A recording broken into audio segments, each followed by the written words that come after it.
Honorable Minister for MSME, Sri Gokulan Maliji, esteemed Development Commissioner, Anubhav Ma'am, former Chief Secretary Government of Odisha, Sri Gokul Pati sir, this President of the UCCI, office bearers of UCCI, distinguished guests here, ladies and gentlemen.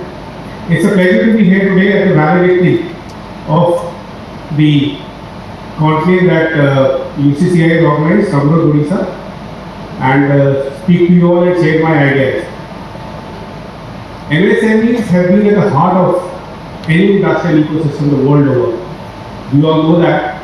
And for the last 20 years that I have been in Bhubaneswar, I have seen UCCI relentlessly championing the cause of MSMEs in the state. My kudos and best wishes to them. I think it was because of their efforts that the Department of MSME was created, and it's a very special achievement because two of the leading states in our country, industrially developed states, Gujarat and Maharashtra, do not have an MSME department, but Odisha has. That also shows the emphasis and the importance that the government attaches to the MSME sector in the state. Under the leadership of Honorable Chief Minister, Odisha has set a very bold target to grow our economy nearly fivefold and emerge as a $500 billion economy by 2036 and $1.5 trillion economy by 2047. This vision, Samruddh Odisha 2036, is not only an economic target, it is a blueprint to make Odisha a powerhouse of high-value industries, technology-led growth and global competitiveness. Odisha has long been recognized for its industrial tech, steel, aluminium, petrochemicals, logistics, ports and energy.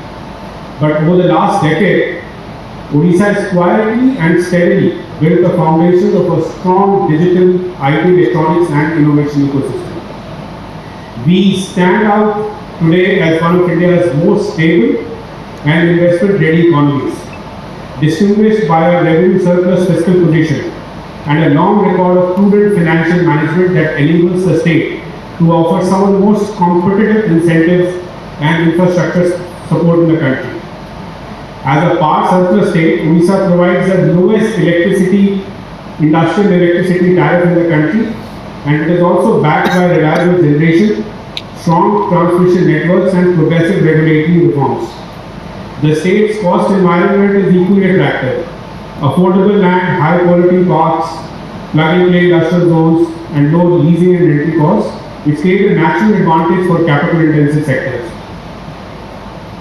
Over the last 1.5 years, we've seen a tremendous amount of activity on the industrial front. I'm sure my colleague Hemant Sharma would have spoken and informed you about all of that yesterday.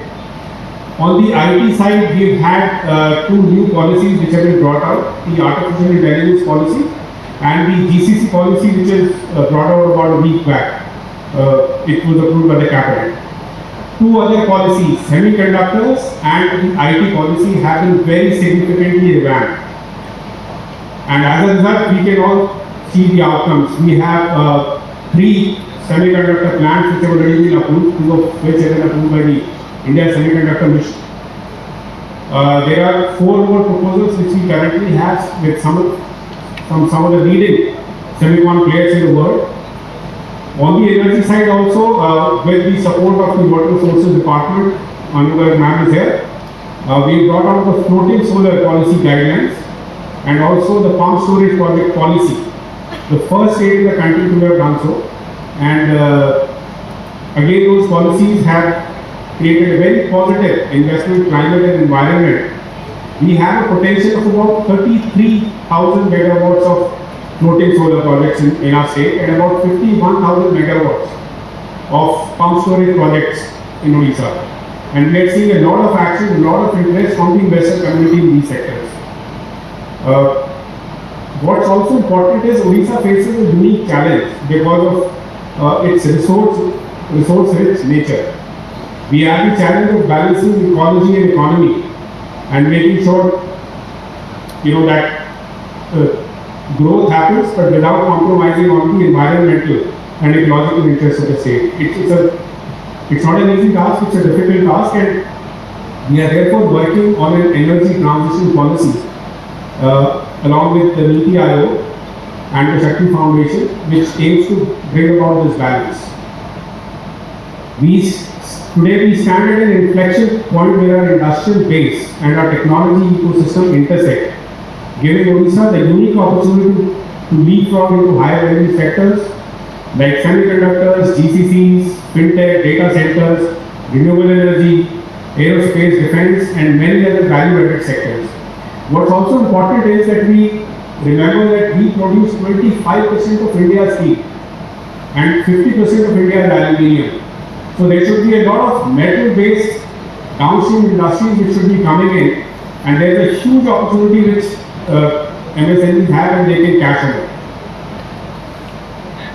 With these newly launched progressive policies and significant investments in infrastructure, again, Odisha has the highest capex to GSDP ratio in the country. We stand at 6.11%. Again, courtesy Anu ma'am, who gave the final touches to the budget. So 6.11% of capex happening every year.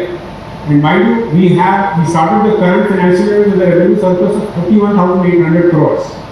So surplus revenue is there and it's getting invested in infrastructure and capital assets, which will again fuel growth in the economy. So these and a robust talent base and a forward-looking governance model, Odisha is not just preparing for the future. We are positioning ourselves to lead next decade of India's technology-led, climate-resilient and inclusive growth. Under Samruddh Odisha 2036, we stand ready to build an economy that is innovative, intelligent, resilient and globally competitive.